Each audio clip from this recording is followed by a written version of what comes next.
السلام علیکم قدرمندو مینوالو اوریدونکو لیدونکو کتونکو زه کامران درماني یو ځل بیا د اجره د زیندوالو په دا اړخه تاسو ته مخاطب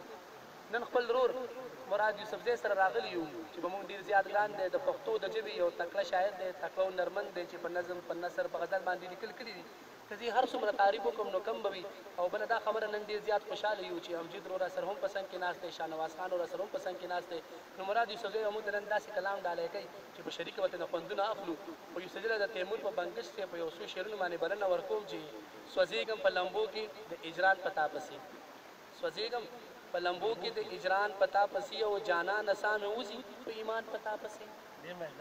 او راشه لږ زما د حال تپوس وچانه وکړه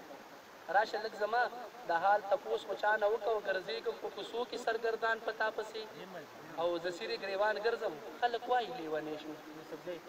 د سری ګریوان ګرځم خلک وایي لیونی شو او پرېښودې مې د ژوند هر یو ارمان په تا پسې او مودې وشولې ډېرې چې د یو بل نه جدا یو ناظم صاحب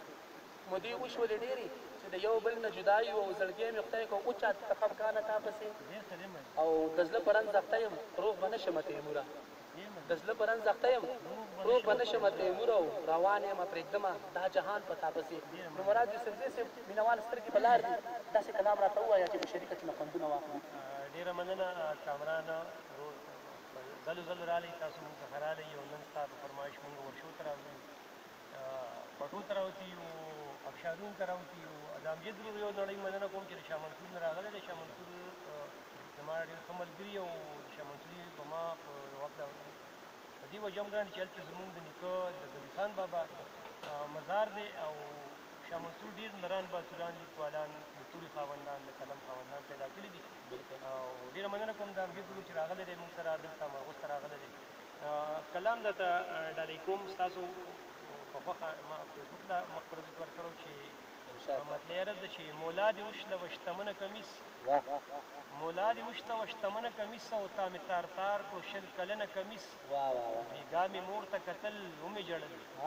بېګا مې مور ته کتل ومې ژړل ما له ګنډلو یې پستنه کمیس بېګا مې مور ته کتل ومې ژړل او ما له ګنډلو یې پستنه کمیس او رهبره ټولې قافلې مو لوټه رهبره ټولې قافلې مو لوټه او خو را سره پرېږده رهزنه کمیس زما د کام په زلمو څه شوي دي زما د کام په زلمو څه شوي دي ډېرې تنګ شوي بې لمنه کمیس او داسې مې وټومبې په زړه کې باڼه داسې مې وټومبې په زړه کې باڼه لکه چراغ کې څوک په غنه کمیس داسې مې وټومبې په زړه کې باڼه لکه چراغ کې څوک په غنه کمیس او ښکارم کوه مې ننداره د وجود ښکارم کوه مې ننداره د وجود او سوری سوری شو په چاودنه کمیس مراده څوک به یې له ما جدا کړي مراده څوک به یې له ما جدا کړي او زما پښتو زما سرمنه کمیس مولا دې وشته وه شتمنه کمیس تا مې تار تار او شل کلنه کمیس ډېره مننه مراد یوسفزی وایي څوک په سپک څوک په درانه راپسې وایي یوسفزی صاحب څوک په سپک څوک په درانه راپسې وایي او زه رحمان په سپکو سپک په درنو دروند یم ټولو ملګرو ته دې ډالۍ وي وسلام